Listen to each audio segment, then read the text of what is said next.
গল্পটপ্প, শুধুমাত্র কলকাতার অনুলিপিতে।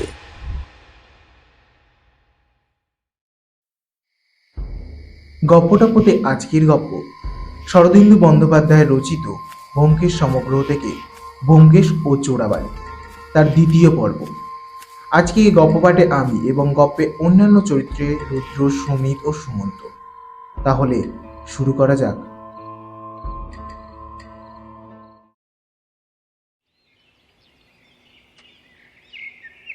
পরের দিন সকাল 7টার সময় পোশাক পরি সকালে ঘরের বাইরে বেরিয়ে দেখলাম তখনও সমস্ত বাড়িটা নিস্তব্ধ। একজন চাকর বারান্দা ঝাড় দিচ্ছিল। তাকে জিজ্ঞাসা করে জানা গেল যে শীতকালে বেলা 8টা সাড়ে 8টার আগে কেউ ঘুম থেকে ওঠে না। এটা এ বাড়ির রেওয়াজ। এই 1.5 ঘন্টা সময় কি করে কাটানো যায়? আকাশে একটু কুয়াশা ছিল, সূর্যের আলো ভালো করে ফোটেনি। আমার মন হঠাৎ উত্তেজিত হয়ে উঠল। বললাম, চলো ব্যোমকেশ, এখন তো তোমার কোনো কাজ হবে না। জঙ্গলে গিয়ে 2-4টে পাখি মারা যাক, তারপর এদের ঘুম ভাঙতে ভাঙতে না হয় ফিরে আসা যাবে। প্রথম বন্দুক চালাতে শিখে আগ্রহের মাত্রা কিছু বেশিই হয়েছিল। মনে হচ্ছিল যা পাই তারই দিকে লক্ষ্য করে বন্দুক চালিয়ে দিই। বিশেষত কাল বন্দুক দুটো আবার কুমারবাবুর এখানেই রেখে গিয়েছিল। টোটাও কোটের পকেটে কয়েকটা অবশিষ্ট ছিল। ব্যোমকেশ কিছুক্ষণ চিন্তা করে বলল, চলো। বন্দুক কাঁধে করে বাইরে এলাম। যে চাকরটা ঝাড় দিচ্ছিল তাকে প্রশ্ন করায় সে জঙ্গলের রাস্তা দেখিয়ে দিল। বলল, এ পথ দিয়ে সোজা গেলে বালির পাশ দিয়ে জঙ্গলে প্রবেশ করতে পারবো। আমরা সবুজ ঘাসে ভরা রাস্তার ওপর দিয়ে চললাম। কুয়াশার জন্য ঘাসে শিশির পড়ে, জুতো ভিজল না। চলতে চলতে দেখলাম সম্মুখে 1 মাইল দূরে বনের গাছগুলো গাঢ় বর্ণে আঁকা রয়েছে। তার কোলের কাছে বালির রেখা অর্ধচন্দ্রাকারে পড়ে আছে। দূর হতে অস্পষ্ট আলোতে দেখি মনে হয় যেন একটা লম্বা খাল জঙ্গল ভেদ করে পড়ে আছে। আমরা যেদিকে যাচ্ছিলাম সেই দিকে তার দক্ষিণ প্রান্তটা ক্রমশ সংকুচিত হয়ে একটা অল্প উঁচু পাড়ের কাছে এসে শেষ হয়ে গেছে। দক্ষিণ দিকে আর বালি নেই। মিনিট 15 হাঁটার পর আবার পাড়ের কাছে এসে পৌঁছালাম। দেখলাম একটা নয়, দুটো, কোনো কালে হয়তো বালির দক্ষিণ দিকে জল রোধ করার জন্য একটা উঁচু মাটির বাঁধ দেওয়া হয়েছিল। বর্তমানে সেটা ক্ষয়ে গেছে। মাঝখানে আন্দাজ 15 হাত চওড়া একটা প্রণালী, এদিকে সবুজ ঘাসে ভরা মাঠ, সাথে অপরদিকে বালির চড়ার সংযোগ স্থাপন করে রেখেছে। আমার নিকটতর ঢিপিটার ওপরে উঠলাম। সম্মুখে নিচের দিকে চেয়ে দেখলাম গঙ্গা যমুনা মেশার মতো একটা ক্ষীণ রেখা ঘাসের সীমানা নির্দেশ করে দিচ্ছে। তারপরেই অনিশ্চিত বালির এলাকা আরম্ভ হয়েছে। এর মধ্যে কোনখানটায় সেই ঠিক ভয়ানক চোরাবালি কে বলতে পারে? বাঁধের ওপর উঠে যে বস্তুটি প্রথমে চোখে পড়েছিল তার কথা এখনো বলিনি। সেটি একটি জীর্ণ কুঁড়ে ঘর, বাঁধের ভাঙনের দক্ষিণ মুখটি। এই কুটিটি পড়ে যায় হয়ে কোনো মতে দাঁড়িয়ে আছে। উচ্চতা এত কম যে পাড়ের আড়াল হতেই তার মাথা আর দেখা যায়। দরমার বেড়া দেওয়া দেওয়াল, মাটি লেপে জলবৃষ্টি নিবারণের চেষ্টা হয়েছিল। এখন প্রায় সর্বত্রই মাটি খসে গিয়েছে, জীর্ণ, উইধরা হাড়পাঁজর বার হয়ে পড়েছে। ওপরে 2 চালা খড়ের চালাটিও প্রায় উলগ্ন, খড় পচে ঝরে পড়ছে, কোথাও বা গলিত অবস্থায় ঝুলছে। বোধ করি 4-5 বছরের মধ্যে এখানে কেউ বাস করে। বনের ধারে লোকালয় হতে বহু দূরে এরকম নৃশংস একটি কুঠির দেখে আমাদের ভারী বিস্ময় বোধ হলো। ব্যোমকেশ বলল, চলো তো অজিত, ঘরটা একবার দেখে আসা যাক। আমরা আবার বাঁধ থেকে নামবার উপক্রম করছি। এমন সময় আকাশে সই সই শব্দ শোনা গেল। চোখ তুলে দেখি এক ঝাঁক বনো পায়রা মাথার ওপর দিয়ে উড়ে যাচ্ছে। ব্যোমকেশ বন্দুকের টোটা ভরে ফায়ার করল। আমার একটু দেরি হয়ে গেল। যখন বন্দুক তুললাম তখন পায়রার ঝাঁক হাতের বাইরে চলে গিয়েছে। ব্যোমকেশের আওয়াজে একটা পায়রার নিচে বালির ওপর পড়েছিল। সেটাকে উদ্ধার করার জন্য সম্মুখ দিয়ে নামতে গিয়ে দেখলাম সে পথে নামা নিরাপদ নয়। এত বেশি ঢালু যে পা হড়কে পড়ে যাওয়ার সম্ভাবনা বেশি। ব্যোমকেশ হেসে বলল, এত তাড়াতাড়ি কিসের হে? মরা পাখি তো আর উড়ে পালাবে না। চলো ওই দিক দিয়ে ঘুরে যাওয়া যাক, কুড়ে ঘরটাও দেখা হবে। তখন যে পথে উঠেছিলাম সে পথে নেমে বাঁধের ভাঙনের মুখে উপস্থিত হলাম। কুটিরের মধ্যে প্রবেশ করে দেখলাম তাতে সম্মুখে ও পশ্চাতে দুটি দরজা আছে। যেটা দিয়ে প্রবেশ করলাম তার কপাট নেই, কিন্তু যেটা বালির দিকে সেটাতে এখনো একটা ব্যাকারি আলগাভাবে লাগানো রয়েছে। ঘরের মধ্যে মানুষের ব্যবহারের উপযোগী কিছু নেই। মেঝে বোধহয় আগেই স্যাঁতস্যাঁতে ছিল, এখন তার উপরে ঘাস গজিয়েছে। পচা খড় চাল থেকে পড়ে স্থানটিকে বিদীর্ণ করে রেখে দিয়েছে। ঘরটি চওড়ায় 6 হাতের বেশি হবে না, কিন্তু দৈর্ঘ্যে 2 বাঁধের মধ্যবর্তী স্থান সমস্তটা জুড়ে আছে। এদিক থেকে বালির দিকে যেতে হলে ঘরের ভিতর দিয়ে যেতে হয়, অন্য কোনো পথ নেই। ব্যোমকেশ ঘরের অপরিষ্কার মেঝে ভালোভাবে পর্যবেক্ষণ করে বলল, সম্প্রতি এই ঘরে কোনো মানুষ এসেছে। এখানে খড়গুলো চেপে গেছে, দেখেছ? ওই কোণে কিছু একটা টেনে সরিয়েছে। এই ঘরে মানুষের যাতায়াত আছে। মানুষের যাতায়াত থাকা কিছু বিচিত্র নয়। রাখাল বালকেরা এদিকে গরু চড়াতে আসে, হয়তো এই ঘরের মধ্যে খেলা করে তারা সময়টা কাটিয়ে। তা হবে বলে আমি অন্য দ্বারে ওই দরজাটা খুলে বালির দিকে বের হলাম। মনটা পাখির দিকেই পড়েছিল, কিন্তু পাখি কোথায়? পাখিটা তো সম্মুখেই পড়েছিল, লক্ষ্য করেছিলাম, অথচ কোথায় তার চিহ্ন মাত্র নেই। আমি আশ্চর্য হয়ে ব্যোমকেশকে ডেকে বললাম, ওহে, তোমার পাখি কই গো? সত্যিই কি মরা পাখি উড়ে গেল নাকি? ব্যোমকেশ বের হয়ে আসলো। সেও চারিদিকে চোখ ফেরালো, কিন্তু পাখির একটা পালকও কোথাও দেখা গেল না। ব্যোমকেশ আস্তে আস্তে বলল, তাই তো। একটু এগিয়ে দেখা যাক, হয়তো আশেপাশে কোথাও আছে।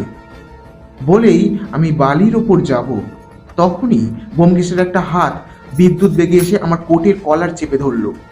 থামো। কি হলো? আমি অবাক হয়ে তার মুখের দিকে তাকালাম। বালির ওপর পা বাড়িও না।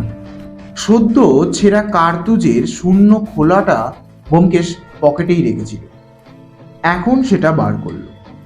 সম্মুখ দিকে প্রায় 20 হাত দূরে বালির ওপর ছুঁড়ে দিয়ে বলল, ভালো করে লক্ষ্য করো। চাপা উত্তেজনায় তার স্বর প্রায় রুদ্ধ হয়ে গিয়েছিল। লাল রঙের খোলাটা পরিষ্কার দেখা যাচ্ছিল। সেই দিকেই দৃষ্টি তাকিয়ে রইলাম। দেখতে দেখতে আমার মাথার চুল খাড়া হয়ে উঠল। কি সর্বনাশ! কার্তুজ খোলের ভারী দিকটা নেমে গিয়ে সেটা খাড়া হয়ে দাঁড়িয়ে উঠল, তারপর নিঃশব্দে বালির মধ্যে অদৃশ্য হয়ে গেল।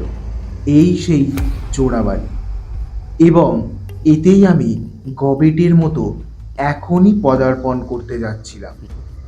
ব্যোমকেশ বাধা না দিলে আজ আমার কি হতো দেবে শরীরের রক্ত ঠান্ডা হয়ে গেল।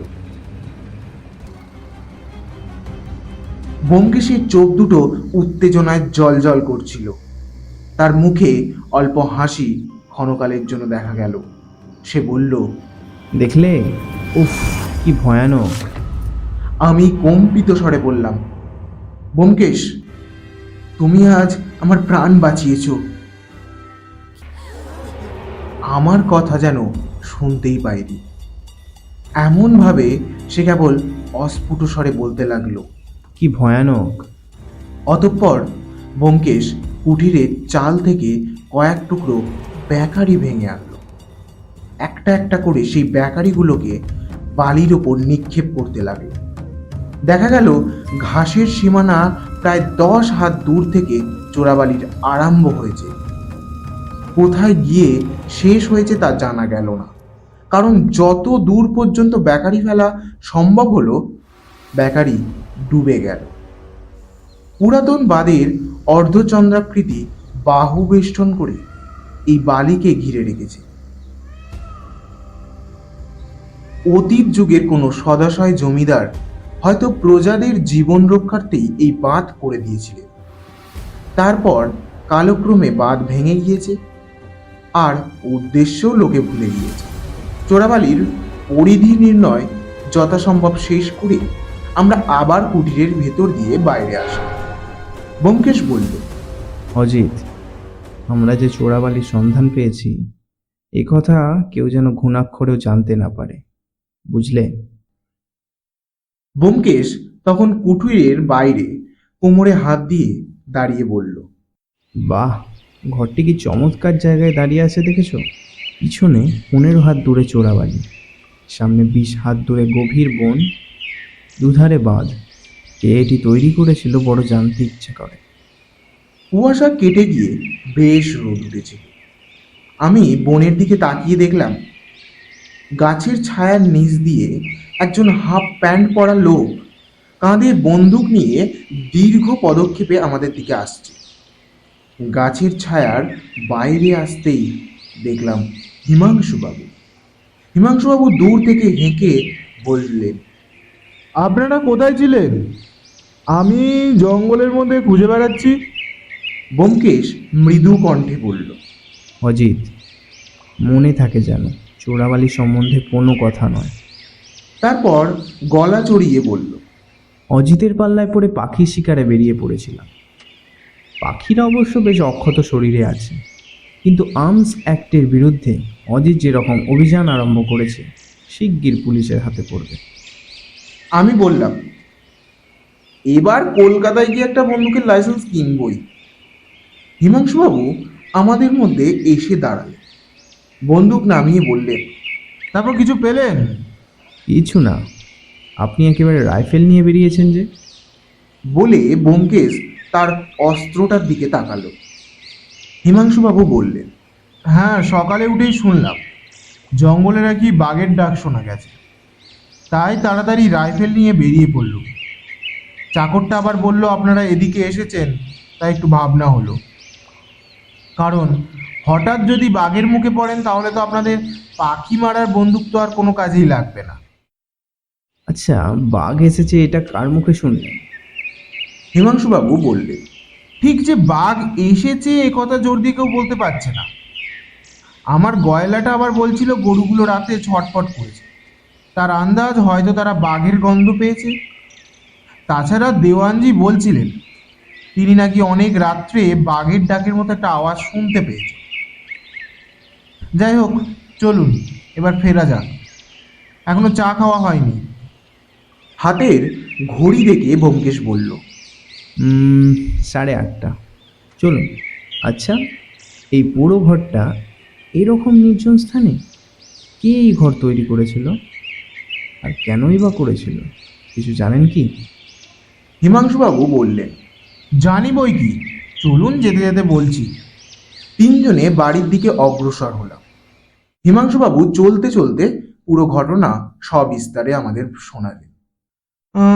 বছর 4 আগে, ঠিক কত বছর হলো বলতে পারছি না, তবে বাবা মারা যাওয়ার পর হঠাৎ একদিন আমার বাড়িতে এক বিরাট তান্ত্রিক সন্ন্যাসী এসে হাজির হল।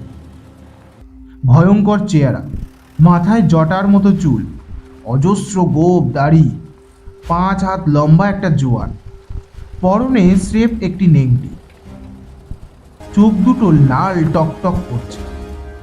আমার দিকে তাকিয়ে অত্যন্ত রূঢ়ভাবে তুইতকারি করে বললেন তিনি কিছুদিন আমার আশ্রয় থেকে সাধনা করতে চান। সাধু সন্ন্যাসীর ওপর আমার ভক্তি বিশেষ নেই, সব বুজরুকি ওসব আমার বিশ্বাসও হয় না, বিশেষত ভেগদারিদের ঔদ্ধত্য আর স্পর্ধা আমি বরদাস্ত করতে পারি না। আমি তৎক্ষণাৎ তাকে দূর দূর করে তাড়িয়ে দিচ্ছিলাম, কিন্তু দেওয়ানজি মাঝখান থেকে বাধা দিলেন। তার বোধহয় তান্ত্রিক ঠাকুরকে দেখেই খুব ভক্তি হয়েছিল। তিনি আমাকে অনেক করে বোঝাতে লাগলেন, কিন্তু আমি ওই উলঙ্গ লোকটাকে বাড়িতে থাকতে দিতে কিছুতেই রাজি হলাম না।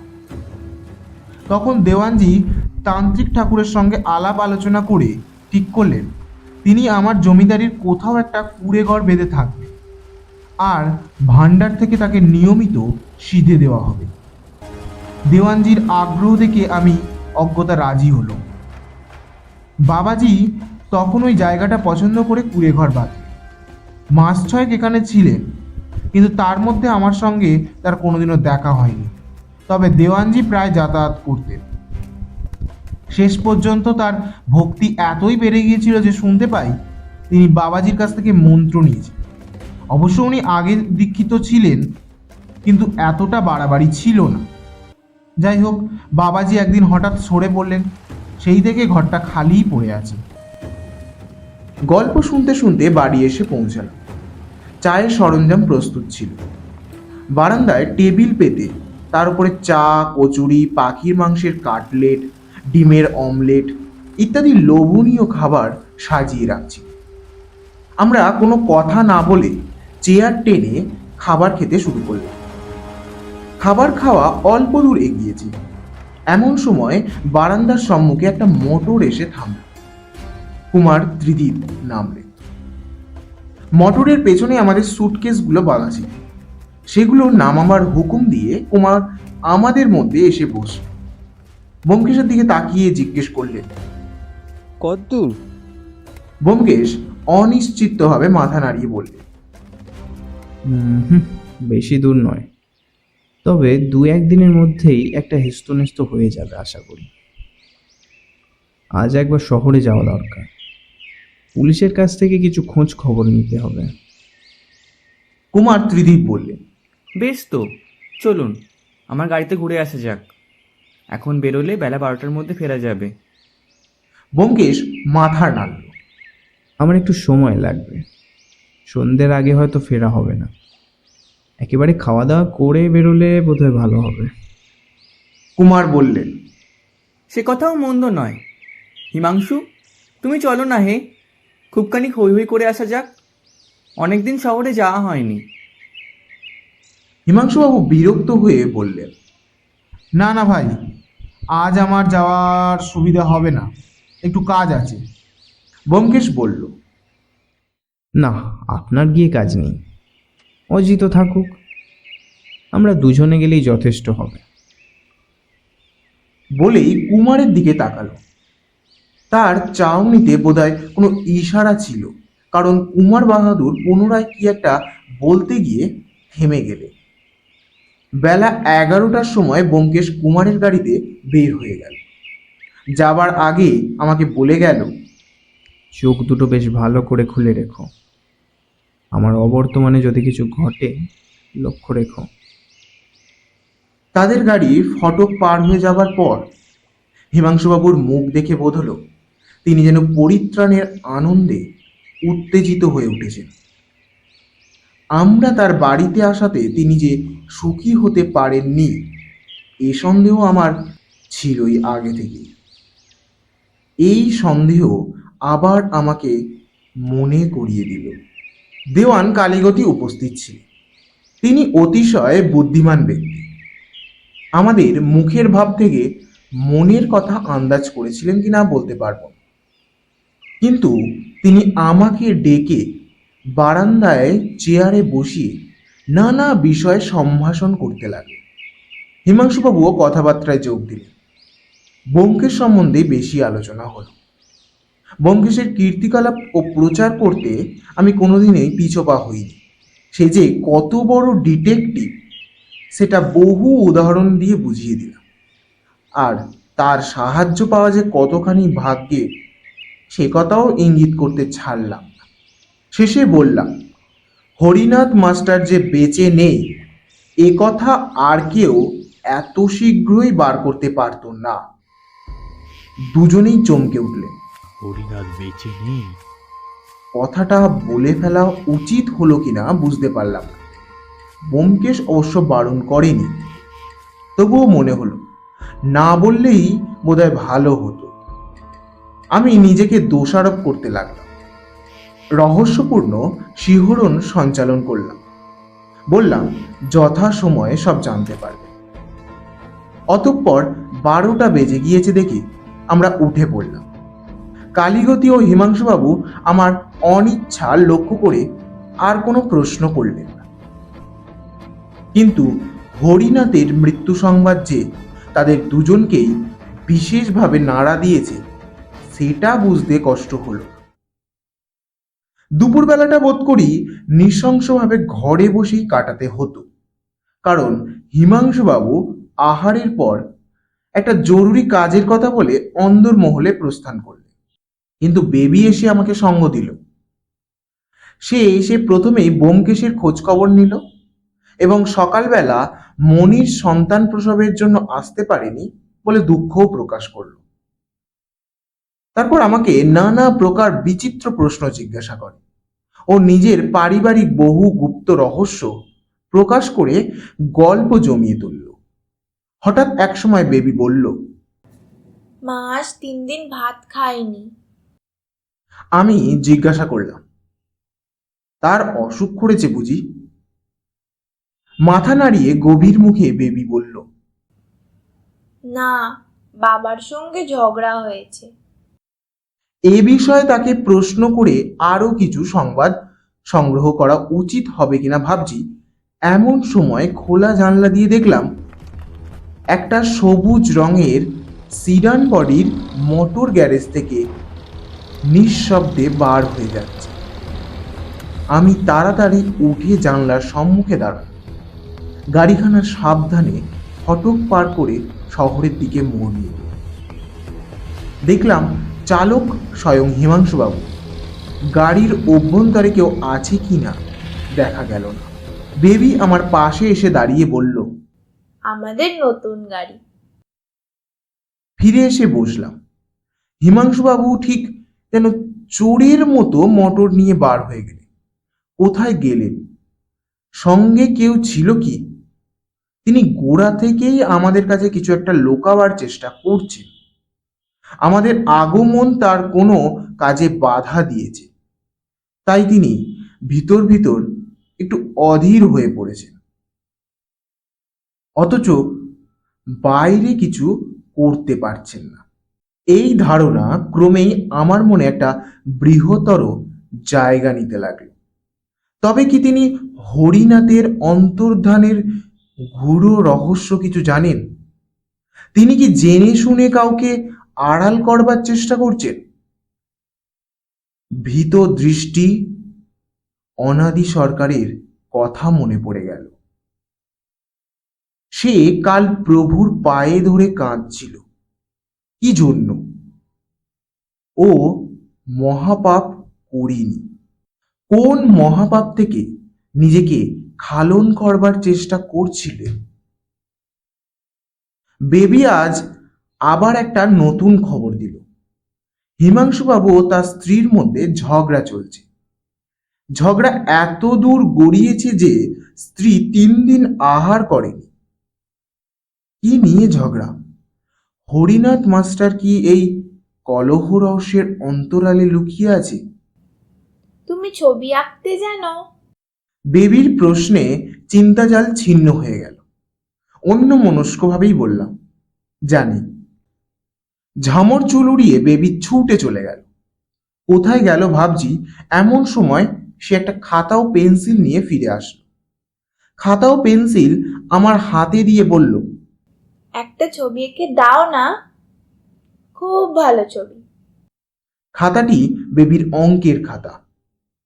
তার প্রথম পাতায় পাকা পাকা হাতে লেখা রয়েছে শ্রীমতী বেবি রানী দেবী। জিজ্ঞাসা করলাম, বেবি, এটা কি তোমার মাস্টার মশাইয়ের হাতের লেখা? বেবি বলল, হ্যাঁ। খাতার পাতা উল্টাতে উল্টাতে আশ্চর্য হয়ে গেলাম। বেশিরভাগই উচ্চ গণিতের অঙ্ক। বেবির হাতে লেখা যোগ বিয়োগ খুব অল্পই আছে।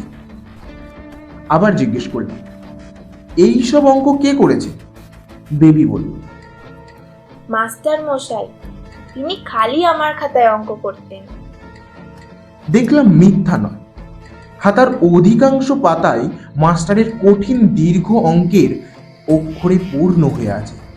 কি ব্যাপার? কিছুই বুঝতে পারলাম না। একটা ছোট্ট মেয়েকে গণিতের গোড়ার কথা শেখাতে গিয়ে কলেজের উচ্চতর গণিতের সমাধানের সার্থকতা কি? খাতার পাতাগুলো উল্টিয়ে পাল্টিয়ে দেখতে দেখতে এক স্থানে দৃষ্টি পড়ল। একটা পাতার আধখানা কাগজকে ছিঁড়ে নিয়েছে। একটু মনোযোগ সহকারে লক্ষ্য করতে মনে হলো যেন পেন্সিল দিয়ে খাতার উপর কিছু একটা লিখে তারপর সেই কাগজটা ছিঁড়ে নেওয়া হয়েছে। কারণ খাতার পরের পৃষ্ঠায় পেন্সিলের চাপ দাগ অস্পষ্টভাবে ফুটে রয়েছে। আলোর সামনে ধরে নখ চিহ্নের মতো দাগগুলো পড়বার চেষ্টা করলাম, কিন্তু পড়তে পারলাম না। বেবি অধীরভাবে বলল, ও কি করছো? ছবি এঁকে দেখাও না। ছেলেবেলায় যখন স্কুলে পড়তাম তখন এই ধরনের বর্ণহীন চিহ্ন কাগজের ওপর ফুটিয়ে তোলবার একটা কৌশল শিখেছিলাম। এখন তা মনে পড়ে গেল। বেবিকে বললাম, একটা ম্যাজিক দেখবে নাকি? বেবি খুব উৎসাহ হয়ে বলল, হ্যাঁ, দেখবো। তখন খাতা থেকে এক টুকরো কাগজ ছিঁড়ে নিয়ে তার উপর পেন্সিলের শীষ ঘষতে লাগলাম। কাগজটা যখন কালো হয়ে গেল তখন তার সন্তর্পণে সেই অদৃশ্য লেখার ওপর বোলাতে লাগলাম। ফটোগ্রাফের নেগেটিভ যেমন রাসায়নিক জলে ধুয়ে তার ভেতর থেকে ছবি বার করা হয়ে থাকে, আমার মৃদু ঘর্ষণের ফলে তেমনি কাগজের ওপর ধীরে ধীরে অক্ষর ফুটে উঠতে লাগলো। সবগুলি অক্ষর ফুটলো না, কেবল পেন্সিলের চাপে যে অক্ষরগুলি কাগজের ওপর গভীরভাবে দাগ কেটেছিল সেইগুলি স্পষ্ট হয়ে উঠল। লেখা আছে, ওং হ্রিং ক্রিং, রাত্রি 11:05 অম পরিবে। অসম্পূর্ণ দুর্বোধ্য অক্ষরগুলির অর্থ বোঝবার চেষ্টা করলাম, কিন্তু বিশেষ কিছু বুঝতে পারলাম না। ওং হ্রিং ক্রিং বোধহয় কোনো মন্ত্র হবে, কিন্তু সে যাই হোক, হস্তাক্ষর যে হরিনাথ মাস্টার মশাইয়ের সেটা সন্দেহ রইল না। প্রথম দিকের পৃষ্ঠার লেখার সঙ্গে মিলিয়ে দেখলাম অক্ষরের ছাঁচ প্রায় একই প্রকার। বেবি ম্যাজিক থেকে বিশেষ খুশি হয়। সে ছবি আঁকবার জন্য জোর করতে লাগে। তখন তার খাতায় কুকুর, বাঘ, রাক্ষস প্রভৃতি জন্তুর ছবি এঁকে তাকে খুশি করলাম। মন্ত্র লেখা কাগজটা আমি ছিঁড়ে নিয়ে নিজের কাছেই রেখে দিলাম। বেলা 3:30 সময় হিমাংশুবাবু ফিরে আসলেন। মোটর তেমনি নিঃশব্দে প্রবেশ করে বাড়ির পিছনে গ্যারেজের দিকে চলে গেল। কিছুক্ষণ পর হিমাংশুবাবুর গলার আওয়াজ শুনতে পেলাম। তিনি ভুবন বেয়ারাকে ডেকে চায়ের বন্দোবস্ত করার হুকুম দিচ্ছেন। ব্যোমকেশ যখন ফিরল তখন সন্ধ্যা হয়। কুমার গাড়ি থেকে নামলেন না। ব্যোমকেশকে নামিয়ে দিয়ে শরীরটা তেমন ভালো ঠেকছে না বলে চলে গেলেন। তখন ব্যোমকেশের অনারে আরো একবার চা আসলো। চা পান করতে করতে কথাবার্তা আরম্ভ হলো। দেওয়ানজিও এসে বসলেন। ব্যোমকেশকে জিজ্ঞাসা করলেন, কি হলো? ব্যোমকেশ চায়ে চুমুক দিয়ে বলল, বিশেষ কিছু হলো না। পুলিশের ধারণা হরিনাথ মাস্টারকে প্রজারা কেউ নিজের বাড়িতে লুকিয়ে রেখেছে। আপনার তা মনে হয় না? না, আমার ধারণা অন্যরকম। আপনার ধারণা হরিনাথ বেঁচে নেই?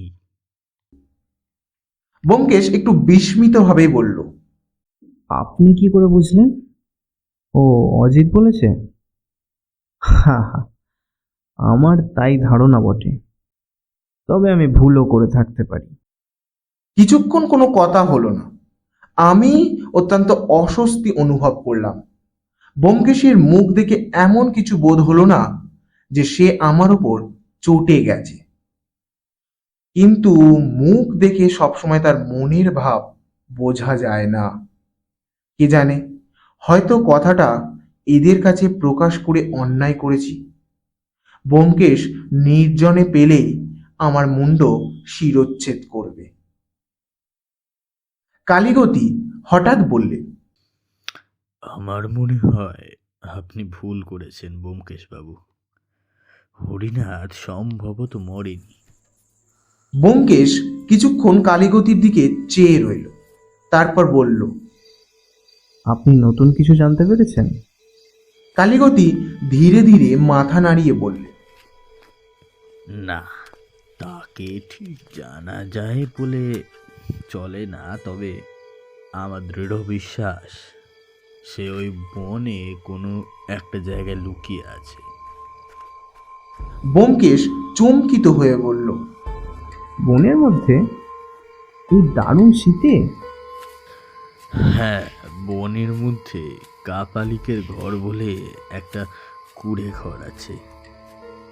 রাত্রে বাঘ ভাল্লুকের ভয়ে সম্ভবত সেই ঘরটায় লুকিয়ে দিয়েছে। ব্যোমকেশ জিজ্ঞাসা করল, স্পষ্ট কোনো প্রমাণ পেয়েছেন কি? না, তবে আমার স্থির বিশ্বাস সে ওইখানেই আছে। ব্যোমকেশ আর কিছু বলল না। রাতে ঘুমোতে এসে ব্যোমকেশ বলল, চোরাবালির কথাটাও চারিদিকে রাষ্ট্র করে দিয়েছো তো? আরে না না না, আমি ওই কথায় কথায় বলে ফেলেছিলুম, ওই যে। বুঝেছি। বলে সে চেয়ারে বসে পড়ে হাসতে লাগলো। আমি বললাম, তুমি তো ও কথা বলতে বারণ করনি। তোমার মনের ভাব দেখছি রবিবাবুর গানের নায়কের মতো।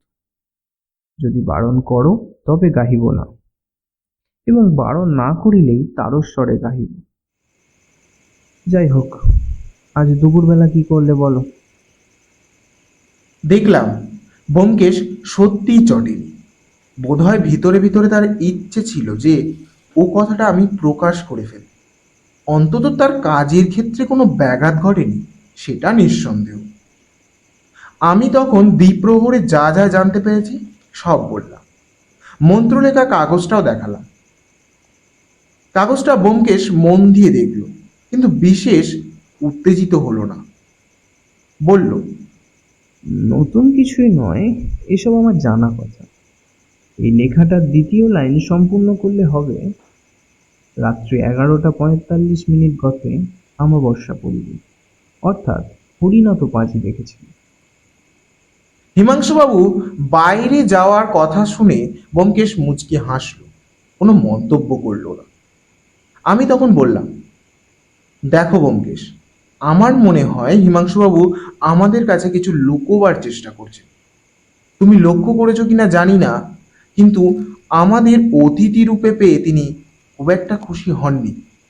ব্যোমকেশ মৃদুভাবে আমার পিঠ চাপড়ে বলল, বাহ, ঠিক ধরেছ। হিমাংশুবাবু যে কত উঁচু মেজাজের লোক তা ওকে দেখে ধারণা করা যায় না।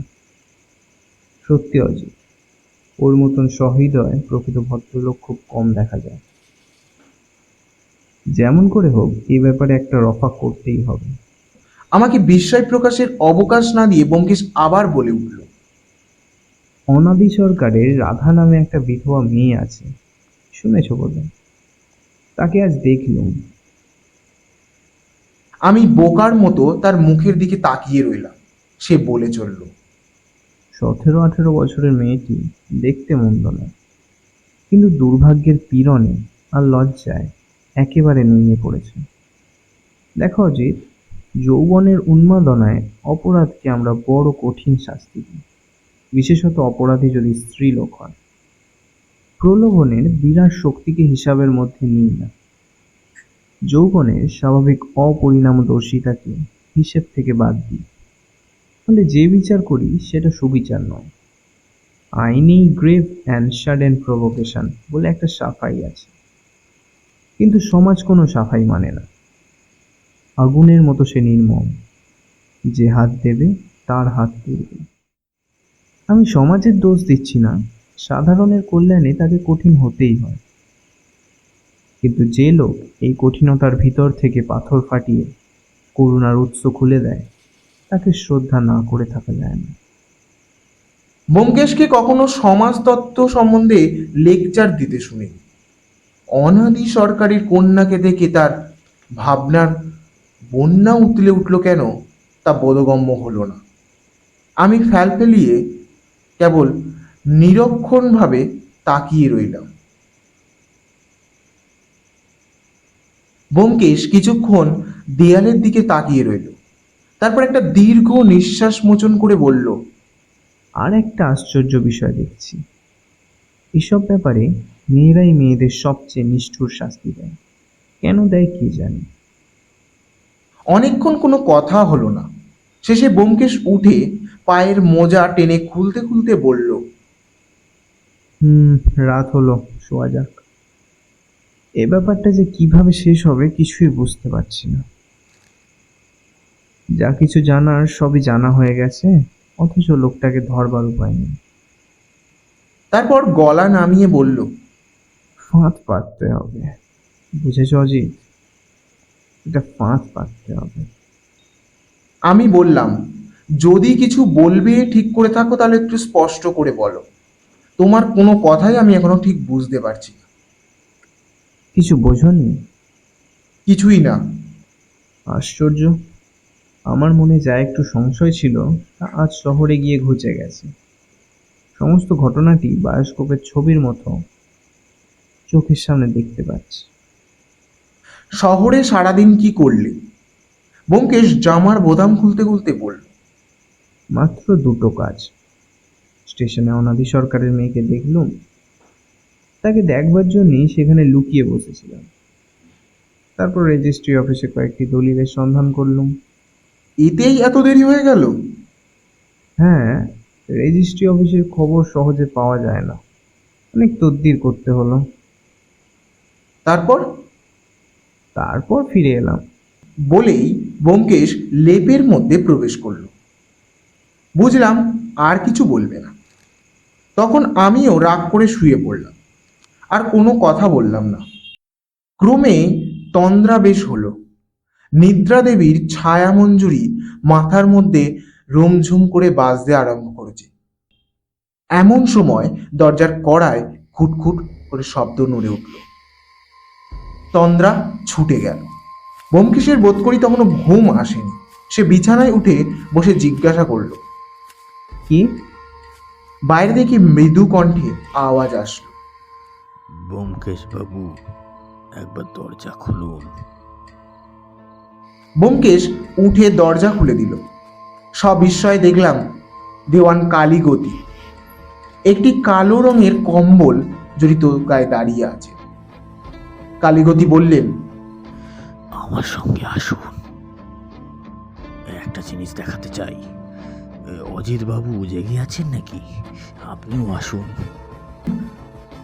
ব্যোমকেশ কোটটা গায়ে দিতে দিতে বলল, এত রাত্রে ব্যাপার কি?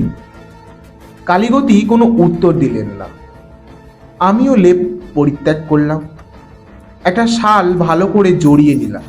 তারপর দুজনেই কালীগতিকে অনুসরণ করে বের হলাম। বাড়ি থেকে বের হয়ে আমরা বাগানের ফটকের দিকে চললাম। অন্ধকার রাত্রি, বহু আগে চাঁদ ডুবেছে। ছুঁচের মতো তীক্ষ্ণ অথচ মন্থর একটা বাতাস যেন অলসভাবে বস্ত্রের ছিদ্র অনুসন্ধান করছে। আমি ভাবতে লাগলাম, বৃদ্ধ এত রাতে আমাদের কোথায় নিয়ে চলল? কত দূর যেতে হবে? ব্যোমকেশই বা এমন নির্বিচারে প্রশ্ন না করে চলছে কেন? কিন্তু ফটক পর্যন্ত পৌঁছবার আগেই বুঝলাম আমাদের গন্তব্যস্থান বেশি দূরে নয়। কালীগতির বাড়ির সদর দরজার একটি হ্যারিকেন লণ্ঠন ক্ষীণভাবে জ্বলছিল। সেটাকে তুলে নিয়ে তার বাতি উস্কে দিয়ে কালীগতি বাড়ির মধ্যে প্রবেশ করলেন। বললেন, আসুন আসুন। কালীগতির বাড়িতে বোধহয় চাকর বাকর কেউ থাকে না, কারণ বাড়িতে প্রবেশ করে জনমানবের সারা শব্দ পেলাম না। লণ্ঠনের শিখা বাড়ির অংশমাত্র আলোকিত করল। তাতে কাছের ওই জানলা দরজার ঘরের কয়েকটা আসবাবপত্র ছাড়া আর কিছুই চোখে পড়ল না। এক প্রস্থ সিঁড়ি ভেঙে আমরা দোতলায় উঠলাম, তারপর আর এক প্রস্থ সিঁড়ি। এই সিঁড়ির শেষ ধাপে উঠে কালীগতি লণ্ঠন কমিয়ে রেখে দিলেন। দেখলাম খোলা ছাদে উপস্থিত হয়েছি। এদিকে এদিকে এদিকে আসুন। বলেই কালীগতি আমাদের ছাদের ধারে নিয়ে গেল। তারপর বাইরের দিকে হাত প্রসারিত করে বললেন, কিছু দেখতে পাচ্ছেন? উঁচু স্থান থেকে অনেক দূর পর্যন্ত দৃষ্টিগ্রাহ্য হচ্ছিল বটে, কিন্তু গাঢ় অন্ধকার দৃষ্টির পথ অবরোধ করে দিচ্ছিল। তাই চারিদিকে অভেদ্য অন্ধকার ছাড়া আর কিছুই দেখা গেল না। কেবল কালীগতির আঙুল নির্দেশ অনুসরণ করে দেখলাম বহু দূরে একটা আলো বিন্দু রয়েছে, মঙ্গল গ্রহের মতো রক্তিমভাবে জ্বলছে। ব্যোমকেশ বলল, একটাই আলো জ্বলছে, কিংবা আগুনও হতে পারে। কোথায় জ্বলছে? জঙ্গলের ধারে যে কুড়ে ঘরটা আছে তারই মধ্যে। ও, যাতে সেই কাপালিক মহাপ্রভু ছিলেন, তা তিনি কি আবার ফিরে এলেন নাকি? ব্যোমকেশের একটা ব্যঙ্গ হাসি শোনা গেল।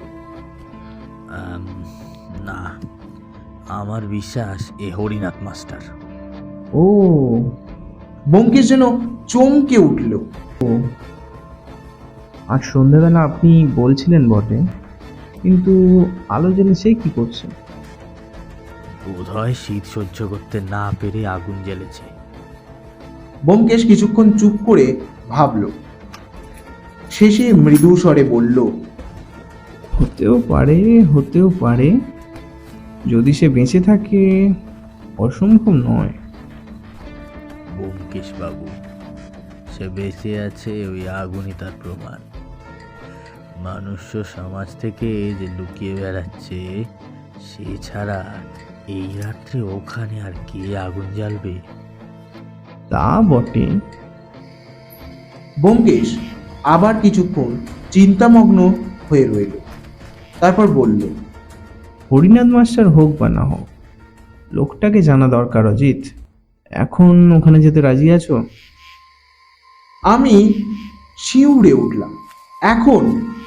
কিন্তু কালীগতি বললেন, সব দিক বিবেচনা করে দেখুন। এখন গেলে যদি তাকে ধরতে পারেন, তাহলে এখনই যাওয়া উচিত। কিন্তু এই অন্ধকারে কোনো রকম শব্দ না করে কুড়ে ঘরের কাছে এগোতে পারবেন কি? আলো নিয়ে যাওয়া চলবে না, কারণ আলো দেখলেই সে পালাবে। আর অন্ধকারে বন বাদারে ভেঙে যেতে হবে, মানে তো গেলেই শব্দ হবে। কি করবেন ভালো করে ভেবে দেখুন। তিনজনে মিলে পরামর্শ করলাম। সব দিক ভেবে শেষে স্থির হলো আজ রাতে যাওয়াটা ঠিক হবে, কারণ আসামি যদি একবার টের পায় তাহলে আর ও ঘরে আসবে না। ব্যোমকেশ বলল, দেওয়ানজির পরামর্শই ঠিক। আজ যাওয়া সমীচীন হবে না। আমার মাথায় একটা মতলব এসেছে। আসামি যদি ভোরকে না যায়, তাহলে কাল ও নিশ্চয়ই আসবে। কাল আমি আর অজিত আগে থাকতে গিয়ে ওই ঘরে লুকিয়ে থাকবো, বুঝছেন? তারপর সে যেমনি আসবে কালীগতি বললেন, এই প্রস্তাব মন্দ নয়। অবশ্য এর চেয়েও ভালো মতলব যদি কিছু থাকে তাও ভেবে দেখা যেতে পারে। আজ তাহলে এই পর্যন্ত থাক। ছাদ থেকে নেমে আমরা নিজেদের ঘরে ফিরে আসলাম। দেওয়ানজি আমাদের দ্বার পর্যন্ত পৌঁছে দিয়ে গেলেন। যাবার সময় ব্যোমকেশের মুখের দিকে তাকিয়ে বললেন, ব্যোমকেশ বাবু, আপনি তান্ত্রিক ধর্মে বিশ্বাস করেন না? না, ওসব বুঝলো কি? আমি যত তান্ত্রিক দেখেছি সব ব্যাটা মাতাল আর লম্পট। কালীগতি চোখের দৃষ্টি ক্ষণকালের জন্য যেন ঘোলাটে হয়ে গেল। তিনি মুখ থেকে একটা ক্ষীণ হাসি টেনে এনে বললেন, আচ্ছা, আজ তবে শুয়ে পড়ুন। ভালো কথা, হিমাংশু বাবাজিকে আপাতত এসব কথা না বললেই বোধহয় ভালো হয়। ব্যোমকেশ ঘাড় নাড়িয়ে বলল, এখন তাকে কিছু বলবার দরকার নেই। কালীগতি চলে গেলেন। আমরা আবার শুয়ে পড়লাম। কিছুক্ষণ পর ব্যোমকেশ বলল, ব্রাহ্মণ আমার উপরে মনে মনে ভয়ঙ্কর চটেছেন। আমি বললাম, যাওয়ার সময় তোমার দিকে যে রকম ভাবে তাকালেন তাতে আমারও মনে হলো তাই। তান্ত্রিক সম্বন্ধে ওসব কথা বলার কি দরকার ছিল? উনি আবার নিজেই তান্ত্রিক, ও রাতে ঘা লেগেছে। আমিও তাই আশা করছি। তার কথা ঠিক বুঝতে পারলাম না।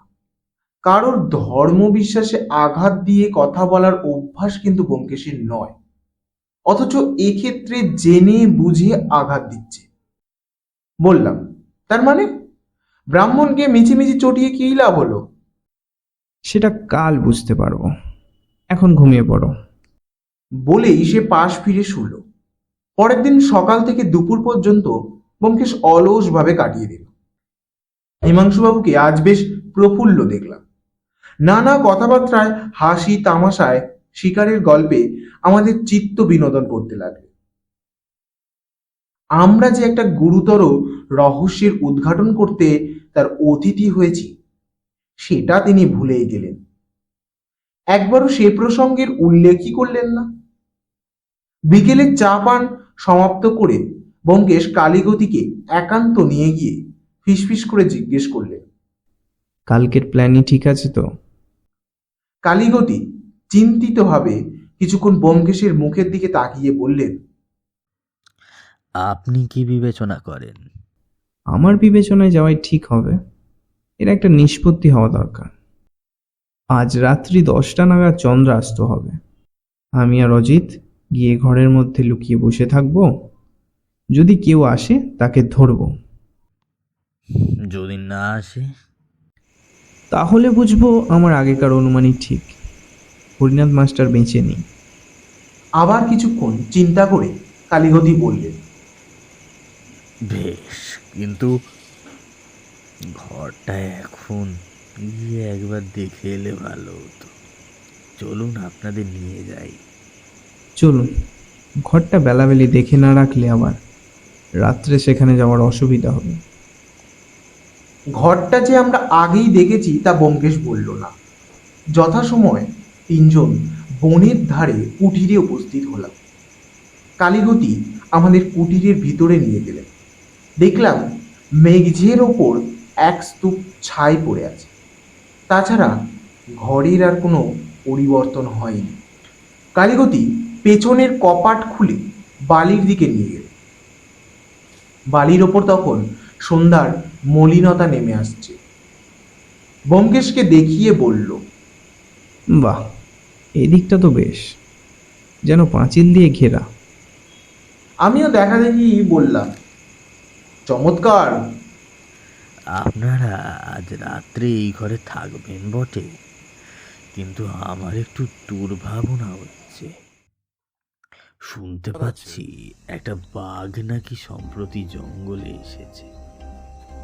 তাতে কি, আমরা বন্দুক নিয়ে আসবো?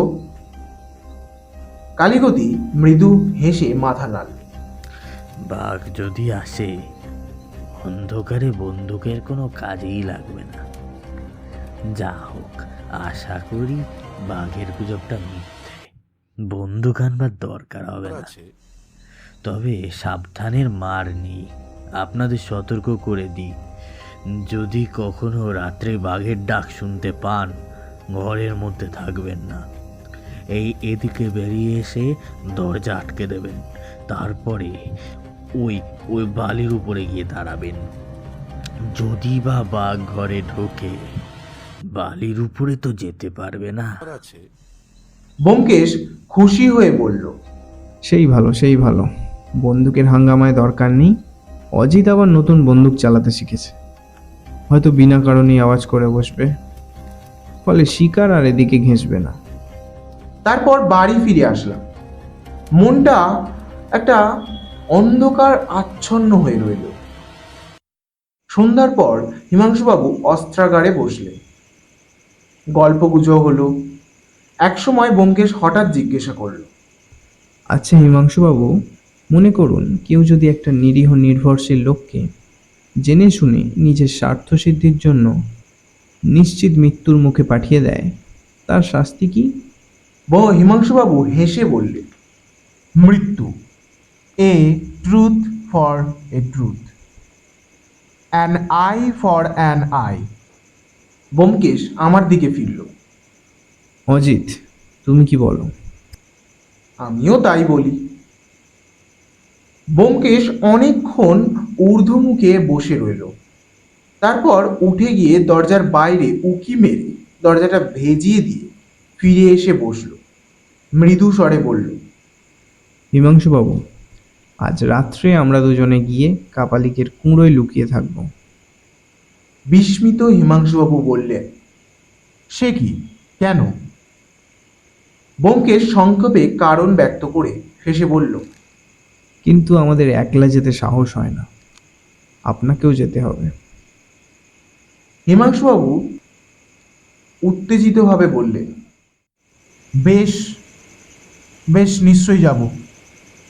কিন্তু আপনি যাচ্ছেন এই কথা যেন কেউ আকারে ইঙ্গিতেও জানতে না পারে, তাহলেই সব ভেস্তে যাবে। শুনুন, আমরা আন্দাজ 9:30টার সময় বাড়ি থেকে বেরোবো, আপনি তার আধ ঘন্টা পরে বেরোবেন, কিন্তু কেউ যেন জানতে না পারে। এমনকি আমাদের যাওয়ার কথা আপনি জানেন, সে ইঙ্গিতও দেবেন না। বেশ। আর আপনার সবচেয়ে ভালো রাইফেলটা সঙ্গে নেবেন। আমরা শুধু হাতেই যাব। রাত্রি 9টার মধ্যে খাবার শেষ করে আমরা নিজেদের ঘরে প্রবেশ করলাম। সাজগোজ করে বের হতে হতে 9:30 বাজল। বাগান পার করে মাঠে পদার্পণ করছি, এমন সময় একটা চাপা কণ্ঠে এ ডাকল। ব্যোমকেশ বাবু। পাশে তাকিয়ে দেখলাম একটা গাছের আড়াল থেকে বের হয়ে আসছে কালীগতি। তিনি বোধহয় এতক্ষণ আমাদের জন্যই প্রতীক্ষা করছিলেন।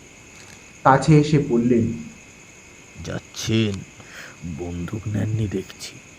বেশ, মনে রাখবেন, যদি বাঘের ডাক শুনতে পান বালির উপর গিয়ে দাঁড়াবেন। হ্যাঁ, মনে আছে। চন্দ্র অস্ত যেতে আর বেশি দেরি নেই। এখনই বনের আড়ালে ঢাকা পড়বে। কালীগতির মৃদু কণ্ঠে দুগ্গা দুগ্গা শুনে আমরা চলতে আরম্ভ করলাম। কুটিরে পৌঁছে ব্যোমকেশ পকেট থেকে টর্চটা বের করল। নিমেষের জন্য একবার জেলে ঘরের চারিদিকটা দেখে নিল, তারপর নিজে মাটির ওপর বসে পড়ল। বসো। আমি বসে জিজ্ঞাসা করলাম, সিগারেট ধরাতে পারি? পারো, তবে দেশলাইয়ের আলোটা হাত দিয়ে আড়াল করে রেখো। দুজনে দেশলাই জেলে সিগারেট ধরিয়ে নীরবে টানতে লাগলাম। আধ ঘন্টা পরে বাইরে একটু শব্দ হলো। ব্যোমকেশ ডাকল, হিমাংশুবাবু, আসুন। হিমাংশুবাবু রাইফেল নিয়ে এসে বসলেন। তখন তিনজনে সেই কুড়ে ঘরের মেঝে বসে দীর্ঘ প্রতীক্ষা আরম্ভ করলাম। মাঝে মাঝে মৃদু স্বরে দু একটা কথা হতে লাগল। হিমাংশুবাবুর কবজিতে বাঁধা ঘড়ির রেডিময় দুটি সময়ের নিঃশব্দ সঞ্চার জ্ঞাপন করতে লাগল। 12:25 সময় একটা বিকট গম্ভীর শব্দ শুনে তিনজনেই লাফিয়ে উঠলাম। বন্য বাঘের ক্ষুধার্ত ডাক, আগে কখনো শুনিনি। বুকের ভেতরটা পর্যন্ত কেঁপে উঠল। হিমাংশুবাবু চাপা গলায় বললেন, ব্যোমকেশবাবু, বাঘ। তার রাইফেলে খুট করে শব্দ হলো। বুঝলাম তিনি রাইফেলে টোটা ভরলেন। বাঘের ডাকটা বনের দিক থেকে আসছিল। হিমাংশুবাবু পা টিপে টিপে খোলা দরজার পাশে গিয়ে দাঁড়ালেন। তার গাঢ়তর দেহরেখা অন্ধকারের ভিতর অস্পষ্টভাবে উপলব্ধি হলো। আমরা নিস্তব্ধভাবে দাঁড়িয়ে রইলাম। হিমাংশুবাবু ফিসফিস করে বললেন, কিছুই দেখতে পাচ্ছি না। শব্দভেদী। ব্যোমকেশের স্বর যেন বাতাসে মিলিয়ে গেল। হিমাংশুবাবু শুনতে পেলেন কিনা জানি না। তিনি কুটিরের বাইরে 2 পা অগ্রসর হয়ে বন্দুক তুললেন। ঠিক এই সময় আবারও সেই দীর্ঘ হিংস্র আওয়াজ যেন মাটি পর্যন্ত কাঁপিয়ে দিল। এবার শব্দ আরো কাছে এসেছে, বোধহয় 50 গজের মধ্যে হবে। শব্দের প্রতিধ্বনি মিলিয়ে যেতে না যেতেই হিমাংশুবাবুর বন্দুকের নল থেকে একটা আগুনের রেখা বের হলো। শব্দ হলো, সঙ্গে সঙ্গে দূরে একটা পড়ে যাবার শব্দ। হিমাংশুবাবু বলে উঠলেন, পড়েছে। ব্যোমকেশবাবু, টর্চ বের করুন। টর্চ ব্যোমকেশের হাতেই ছিল। সে বোতাম টিপে আলো জ্বালল। ঘর থেকে বের হয়ে আগে যেতে যেতে বলল, আসুন। আমরা তার পিছনে চললাম। হিমাংশুবাবু বললেন, বেশি কাছে যাবেন না ব্যোমকেশবাবু, যদি শুধু জখম হয়ে থাকে। কিন্তু বাঘ কোথায়? বনের ঠিক কিনারায় একটা কালো কম্বল ঢাকা কি যেন পড়ে আছে। নিকটে গিয়ে টর্চের পরিপূর্ণ আলো তার মুখের ওপর ফেলতেই হিমাংশুবাবু চিৎকারও করে উঠলেন, এ কি? এই যে দেওয়ানজি! দেওয়ান কালীগতি চিত হয়ে ঘাসের ওপর পড়ে আছে। তার রক্তাক্ত নগ্ন বক্ষ থেকে কম্বলটা সরে গিয়েছে। চোখ খোলা, মুখ বিস্ফারিত, একটা পাশে বিকৃত। তার অন্তিমকালের মনোভাব ব্যক্ত করেছে। ব্যোমকেশ ঝুঁকে তার বুকের ওপর হাত রাখল, তারপর সোজা হয়ে দাঁড়িয়ে বলল, যদি প্রেতলোক বলে কোনো রাজ্য থাকে তাহলে এতক্ষণে হরিনাথ মাস্টারের সঙ্গে দেওয়ানজির মোলাকাত হয়েছে। তার মুখে বা কণ্ঠস্বরে মর্মপীড়ার কোনো আভাসই পাওয়া গেল না। হিসেবের খাতাগুলো হিমাংশুবাবুর দিকে ঠেলে দিয়ে ব্যোমকেশ বলল, এগুলো ভালো করে পরীক্ষা করলেই বুঝতে পারবেন 1 লক্ষ টাকা দেনা কেন হয়েছে। আমরা তিনজনে বৈঠকখানার ফরাসের ওপর বসেছিলাম। কালীগতির মৃত্যুর পর 2 দিন পার হয়ে গেছে। তার লোহার সিন্দুক ভেঙে হিসেবের খাতা 4টি ও আরো অনেক দলিল ব্যোমকেশ বার করেছে। হিমাংশুবাবুর চোখ থেকে বিভীষিকার ছায়া তখনও সম্পূর্ণ যায়নি। তিনি বললেন, এখনো যে আমি কিছুই বুঝতে পারছি না, ভাবতে গেলেই যেন সব গুলিয়ে যাচ্ছে। আপনার বর্তমান মানসিক অবস্থায় গুলিয়ে যাওয়া আশ্চর্য নয়। আমি টুকরো টুকরো প্রমাণ থেকে এই রহস্য কাহিনীর যে কাঠামো খাড়া করতে পেরেছি তা আপনাকে বলছি, শুনুন। কিন্তু তার আগে এই রেজিস্ট্রি দলিলগুলো নিন। কি এগুলো? বলে হিমাংশুবাবু দলিলগুলো হাতে নিলেন। আপনি যে মহাজনের কাছে দলিল রেখে টাকা ধার নিয়েছিলেন সেই মহাজন সেই সব দলিল রেজিস্ট্রি করে কালীগতিকে বিক্রি করে। এগুলো হচ্ছে সেই সব দলিল আর তার বিক্রির রসিদ। কালীগতি এইসব দলিল কিনেছিলেন? হ্যাঁ, আপনার টাকায় কিনেছিলেন, যাকে বলে মাছের তেলে মাছ ভাজা। হিমাংশুবাবু উদ্ভ্রান্তভাবে দেওয়ালের দিকে তাকিয়ে রইলেন। ওগুলো এখন ছিঁড়ে ফেলতে পারেন, কারণ কালীগতি আর আপনার কাছ থেকে টাকা আদায় করতে আসবেন না। তিনি ঋণের দায়ে আপনার আস্ত জমিদারিটাই নিলাম করে নেবেন ভেবেছিলেন। আরও বছর দুই এইভাবে চালাতে পারলে করতেন তাই। কিন্তু মাঝখান থেকে ওই ন্যালা খ্যাপা অঙ্ক পাগলা মাস্টারটা এসে সব ভণ্ডুল করে দিল। আমি বললাম, না না ব্যোমকেশ, গোড়া থেকে বলো। ব্যোমকেশ ধীরভাবে একটা সিগারেট ধরিয়ে বলতে শুরু করল। গোড়া থেকেই বলছি। হিমাংশুবাবুর বাবা মারা যাবার পর কালীগতি যখন দেখলেন যে নতুন জমিদার বিষয় পরিচালনার উদাসীন, তখন তিনি ভারী সুবিধা পেলেন। হিসাবের খাতা তিনি লেখেন।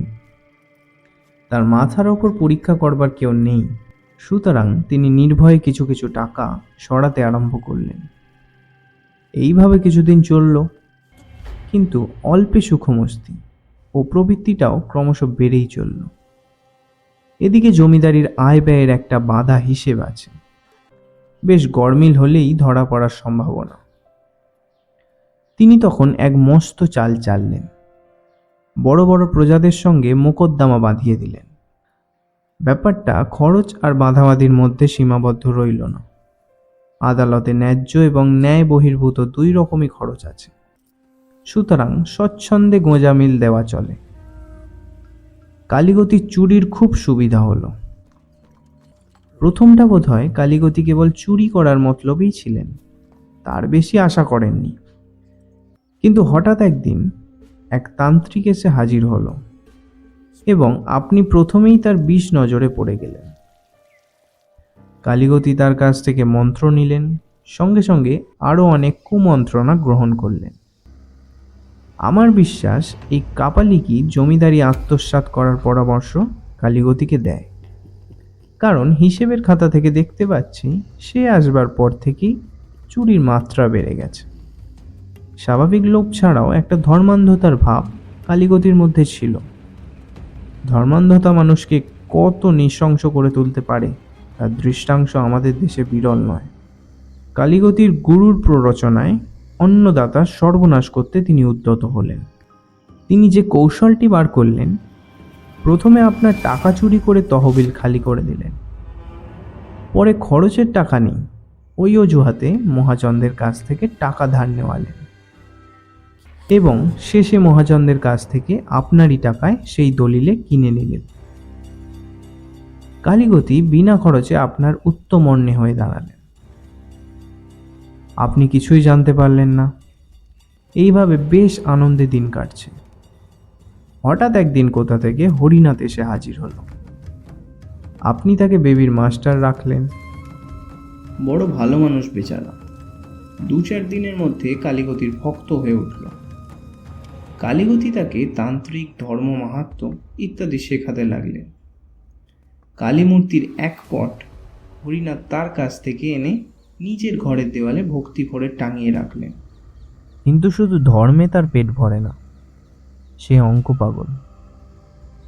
বেবিকে সে যোগ বিয়োগ শেখায় আর নিজের মনে বেবির খাতায় বড় বড় অঙ্ক করে, কিন্তু তবু নিজের কল্পিত অঙ্কে সে সুখ পায় না। অঙ্কের গন্ধ পেলে সে আর নিজেকে স্থির রাখতে পারে না। মহা আনন্দে সে খাতাগুলো পরীক্ষা করতে আরম্ভ করে দিল। যতই হিসেবের মধ্যে ঢুকতে লাগলো, একদিন আলমারি খুলে সে হিসেবের খাতাগুলো দেখতে গেল। ততই দেখতে লাগলো হাজার হাজার টাকার গরমিল। হরিনাথ স্তম্ভিত হয়ে গেল। কিন্তু এই আবিষ্কারের কথা সে কাকে বলবে? আপনার সঙ্গে তার বড় একটা দেখা হয়নি। উপরন্তু আপনার সঙ্গে উপযাচক হয়ে দেখা করতে সে সাহস করে না। এই অবস্থায় যা সবচেয়ে স্বাভাবিক সে তাই করল। কালীগতিকে গিয়ে হিসেবের গরমিলের কথা সে বলল। কালীগতি দেখলেন সর্বনাশ, তার এতদিনের ধারাবাহিক চুরি ধরা পড়ে যায়।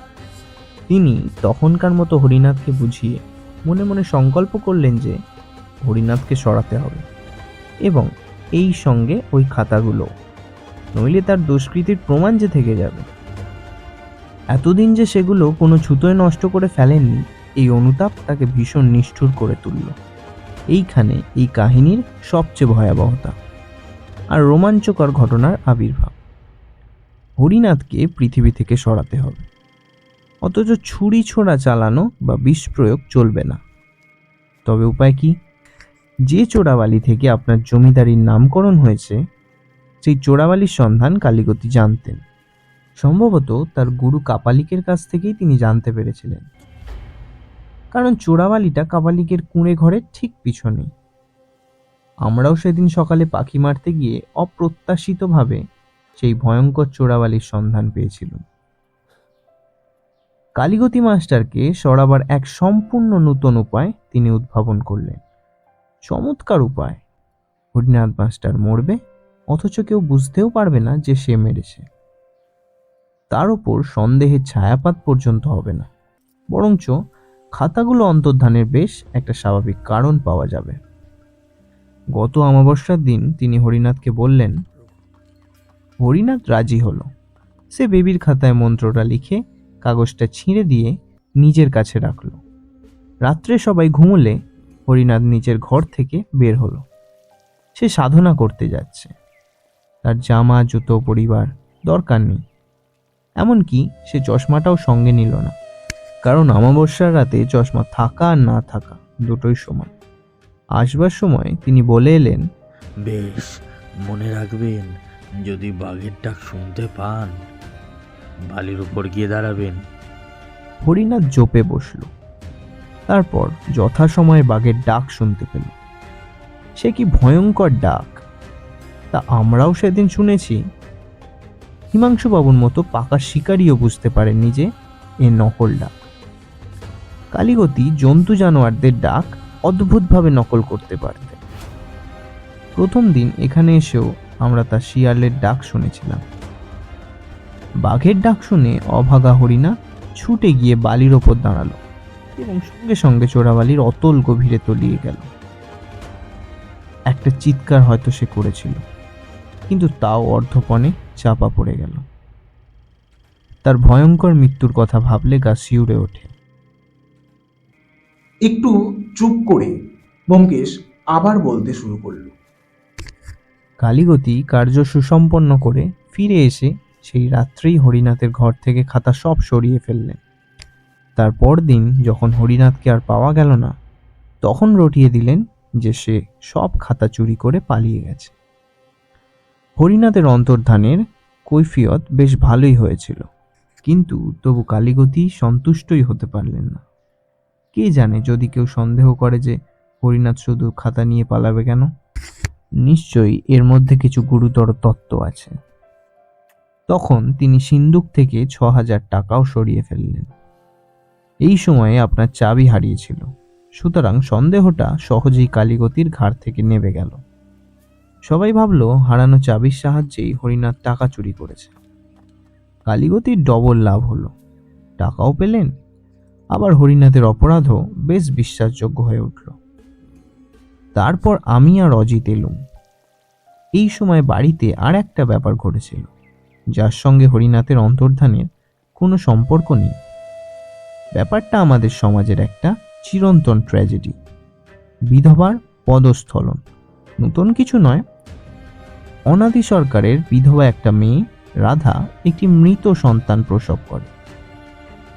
তারা অনেক যত্ন করে কথাটা লুকিয়ে রেখেছিল, কিন্তু শেষে আপনার স্ত্রী জানতে পারেন। তিনি তৎক্ষণাৎ আপনাকে এসে বললেন যে এসব অনাচার এ বাড়িতে চলবে না, ওদের আজই বিদায় করে দাও। কেমন, ঠিক কি না? শেষের দিকে হিমাংশুবাবু বিস্ফারিত চোখে ব্যোমকেশের দিকে তাকিয়েছিলেন। এখন একবার ঘাড় নাড়িয়ে নীরবে জানলার দিকে চেয়ে রইল। ব্যোমকেশ বলতে লাগলো, কিন্তু আপনার মনে দয়া হলো।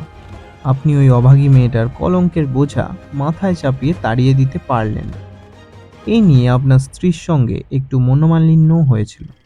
যাই হোক, আপনারা যখন বুঝলেন যে ওরা ভ্রূণ হত্যার অপরাধে অপরাধী নয়, তখন রাধাকে চুপি চুপি তার মাসির কাছে পাঠিয়ে দেওয়ার ব্যবস্থা করলেন। পাছে আপনার আমলা বা চাকর বাকরদের মধ্যেও জানাজানি হয়, এই জন্যে তিনি নিজে গাড়ি চালিয়ে তাকে স্টেশনে পৌঁছে দিয়ে এলেন। অনাদি সরকারের ভাগ্য ভালো যে আপনার মতো মনিব পেয়েছে। অন্য কোনো মালিক এতটা করতো বলে তো আমার মনে হয় না। এই ব্যাপারের সঙ্গে হরিনাথের অন্তর্ধানের ঘটনা জড়িয়ে গিয়ে সমস্তটা আমার কাছে অত্যন্ত জটিল হয়ে উঠেছিল। তারপর অতি কষ্টে জ্বর ছাড়ালাম। রাধাকে দেখবার জন্য স্টেশনে গিয়ে লুকিয়ে বসে রইলুম। তার চেহারা দেখি বুঝলাম এ ব্যাপারের সঙ্গে তার কোনো সম্বন্ধ নেই, তার ট্র্যাজেডি অন্যরকম। তখন আর সন্দেহ রইল না যে কালীগতি হরিনাথকে খুন করেছেন। লোকটি কত বড় নৃশংস আর বিবেকহীন তার জ্বলন্ত প্রমাণ পেলুম রেজিস্ট্রি অফিসে। কিন্তু তাকে ধরবার জন্যে যে খাতাগুলো থেকে তার চুরি অপরাধ প্রমাণ করতে পারবো সেগুলো তিনি আগেই সরিয়ে ফেলেছেন, হয়তো পুড়িয়েই ফেলেছেন, নয়তো হরিনাথের সঙ্গে ওই চোরাবালিতেই ফেলে দিয়েছেন।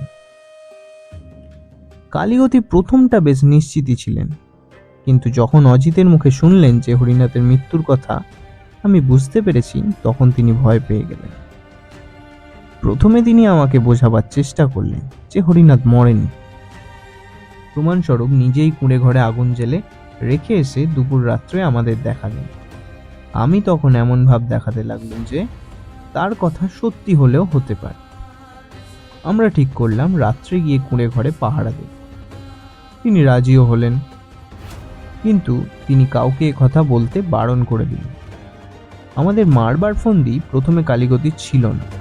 তার প্রথম চেষ্টা ছিল আমাদের বোঝানো যে হরিনাথ বেঁচে আছে। কিন্তু যখন দেখলেন যে আমরা হরিনাথের জন্য কুঁড়ে ঘরে গিয়ে বসে থাকতে চাই, তখন তার ভয় হলো যে এইবার তার সব কলকৌশল ধরা পড়ে যাবে। কিন্তু হরিনাথ যে কুঁড়ে ঘরে আসতেই পারে না এ কথা তার চেয়ে বেশি কে জানে। তখন তিনি আমাদের চোরাবালির পাঠাবার সংকল্প করলেন। আমিও এই সুযোগেই খুঁজছিলাম আমাদের খুন করবার ইচ্ছাটা যাতে তার পক্ষে সহজ হয়। সে চেষ্টার ত্রুটিও তিনি করেননি। তান্ত্রিক আর তন্ত্র ধর্মকে গালাগালি দেওয়ার আর কোনো উদ্দেশ্য ছিল না। পরদিন বিকালে তিনি আমাদের নিয়ে কুঁড়ে ঘর দেখাতে গেলেন।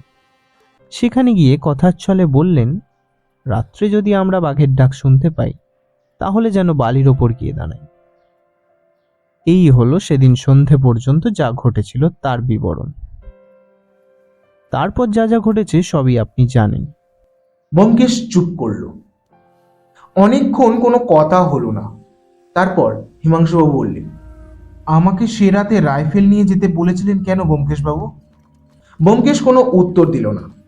হিমাংশুবাবু আবার প্রশ্ন করলেন, আপনি জানতেন আমি বাঘের ডাক শুনে শব্দবেদী গুলি ছুড়ব।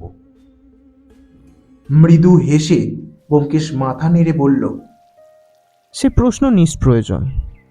হিমাংশুবাবু, আপনি ক্ষুব্ধ হবেন না তো? মৃত্যুই ছিল কালীগতির একমাত্র শাস্তি। তিনি যে ফাঁসি কাটে না ঝুলে বন্দুকের গুলিতে মরেছেন, এটাই তার ভাগ্য। আপনি নিমিত্ত মাত্র। মনে আছে সেদিন রাত্রে আপনিই বলেছিলেন, a tooth for a tooth, an eye for an eye. এই সময় বাইরের বারান্দার সম্মুখে মোটর এসে থামল। পরক্ষণেই ব্যস্তভাবে কুমার ত্রিদীপ প্রবেশ করলেন। তার হাতে একখানা খবরের কাগজ। তিনি বললেন, হিমাংশু, এসব কি কাণ্ড? দেওয়ান কালীগতি বন্দুকের গুলিতে মারা গেছেন?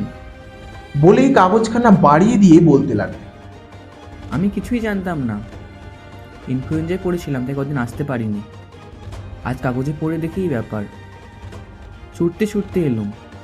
ব্যোমকেশবাবু, কি হয়েছে বলুন দেখি। ব্যোমকেশ উত্তর দেবার আগে কাগজখানা হাতে নিয়ে পড়তে আরম্ভ করল। তাতে লেখা ছিল, চোরাবালি নামক উত্তরবঙ্গের প্রসিদ্ধ জমিদারি থেকে একটা শোচনীয় মৃত্যু সংবাদ পাওয়া গিয়েছে। চোরাবালির জমিদার কয়েকজন বন্ধুর সহিত রাত্রিকালীন নিকটবর্তী জঙ্গলে বাঘ শিকার করতে বেরিয়েছিল। বাঘের ডাক শুনতে পেয়ে জমিদার হিমাংশুবাবু বন্দুক ফায়ার করে, কিন্তু মৃতদেহ নিকটে গিয়ে দেখা গেল সে বাঘের পরিবর্তে জমিদারির পুরাতন দেওয়ান কালীগতি ভট্টাচার্য গুলির আঘাতে মরে পড়ে আছে। বৃদ্ধ দেওয়ান এই গভীর রাতে জঙ্গলের মধ্যে কেন গিয়েছিলেন, এই রহস্য কেউ ভেদ করতে পারছে না। জমিদার হিমাংশুবাবু দেওয়ানের মৃত্যুতে বড়ই শোকাহত হয়েছে। পুলিশ তদন্ত দ্বারা বুঝতে পেরে গিয়েছে যে এই ঘটনার জন্য হিমাংশুবাবু কোনো অংশেই দায়ী নন। তিনি যথোচিত সাবধানতা অবলম্বন করেই গুলি ছুড়েছিলেন। কাগজখানা রেখে দিয়ে ব্যোমকেশ উঠে দাঁড়ালো। অলস্য ভেঙে কুমার ত্রিদীপকে বলল, এবার আপনার রাজ্যে ফেরা যাক। এখানকার কাজ আমার শেষ হয়েছে। পথে যেতে যেতে কালীগতির শোচনীয় মৃত্যুর কাহিনী আপনাকে শোনাবো।